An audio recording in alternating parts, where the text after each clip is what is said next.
Assalamu alaikum warahmatullahi wabarakatuh. To, Abdulmudallab har wallahi tallahi kake kana cewa tasrifi duk ƙarya ne. To kuma gashi yanzu kana ta gode mana. To alhamdulillah muna godiya sosai yau 30. Yadda wannan suka samu kuɗi, yadda wannan ya samu kuɗi, da izinin Allah kai ma za ka samu. Kawai kai mana magana a WhatsApp ɗaya daga cikin lambobinmu, in kai wannan ba amsa ba sai kai magana da wannan, insha Allah za ka samu amsa. Tasrifi gaskiya ne, tasrifi gaskiya ne. Yadda waɗannan suka samu kuɗi, yadda wannan ya samu kuɗi, da izinin Allah kai ma haka za ka same su.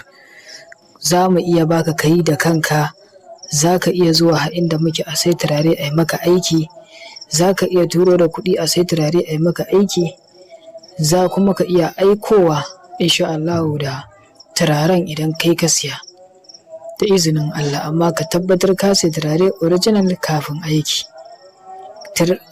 Tasrifi gaskiya ne, domin samun cikakken yaƙini da kuma ƙarin samun abubuwa guda 5 waɗanda ya kamata a ce ka fahimci gaskiya da kuma ƙarya akan aikin tasrifi.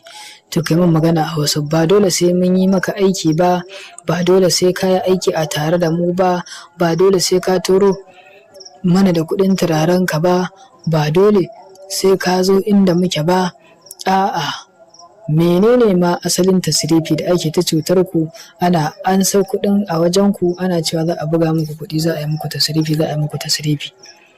Za ka samu cikakkiyar gaskiya akan me tasrifi ke nufi.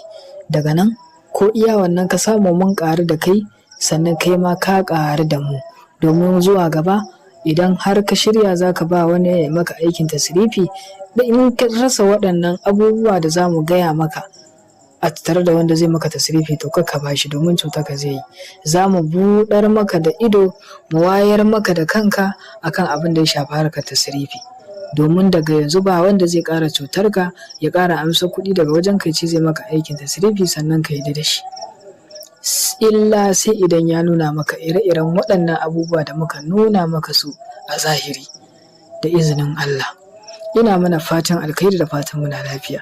Za ka iya zuwa mai maka aiki, za ka iya turowa da kuɗi a maka aiki, hasali ma za mu iya ɗaukar aikin mu baka ka yi da kanka, ka sai turare ka yi da kanka da izinin Allah. Tasrifi bai da wahala, tasrifi baya da wani lokaci da za a ce za a ɗauki time mai tsayi ana ta yin sa ba a gama ba. Duk wanda ya ce zai maka aikin tasrifi ya ce zai ɗauki awa 2 ko 3 ko sama da haka ya ce maka aiki, to ka yarda da shi. Tasrifi na gaskiya da gaskiya bai wuce minti 5, minti 10, minti 15, ya daɗe minti 20 an kammala shi da izinin Allah.